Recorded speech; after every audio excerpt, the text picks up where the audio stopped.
ఒక చిన్న అందమైన ఊరిలో సోమయ్య అనే రైతు ఉండేవాడు.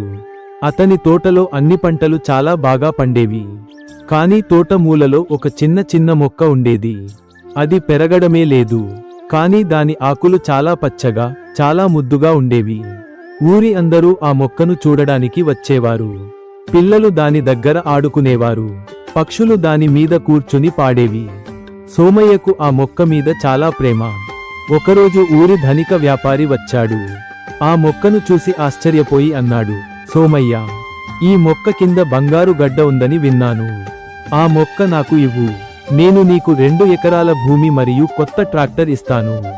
సోమయ్య మొదట తటపటాయించాడు. కానీ లోభం వచ్చింది. ఇంత పెద్ద ఆఫర్ వదిలేస్తే మూర్ఖుడిని అని ఆలోచించి మొక్కను ఇచ్చేశాడు. వ్యాపారి మొక్కను తీసుకెళ్లి ఇంటికి వచ్చి దానిని పీకి కింద తవ్వాడు. కానీ అక్కడ బంగారం ఏమీ లేదు. బదులుగా ఒక చిన్న కాగితం ఉంది. దాని మీద రాసి ఉంది, ప్రేమ మరియు సంతోషాన్ని ఎక్కడికి తీసుకెళ్లలేము. వ్యాపారి కోపంతో మొక్కను విసిరేశాడు. మరుసటి రోజు సోమయ్య తోటకు వెళ్లాడు. అక్కడ భయంకర దృశ్యం. అన్ని పంటలు వాడిపోయాయి. పూలు ఎండిపోయాయి. పక్షులు రాలేదు. తోట పూర్తిగా నిర్జనంగా మారిపోయింది. సోమయ్య చాలా బాధపడ్డాడు. అప్పుడు అతని చిన్న కూతురు వచ్చి అన్నది, నాన్న, నువ్వు ఆ మొక్కను నిజంగా ప్రేమించేవాడివి. అది మన తోటకు సంతోషం తెచ్చేది. అప్పుడు సోమయ్యకు అర్థమైంది, డబ్బు కోసం ప్రేమను ఇవ్వకూడదు. అతను ఆ విసిరిన మొక్కను వెతికి తీసుకొచ్చి మళ్లీ నాటాడు.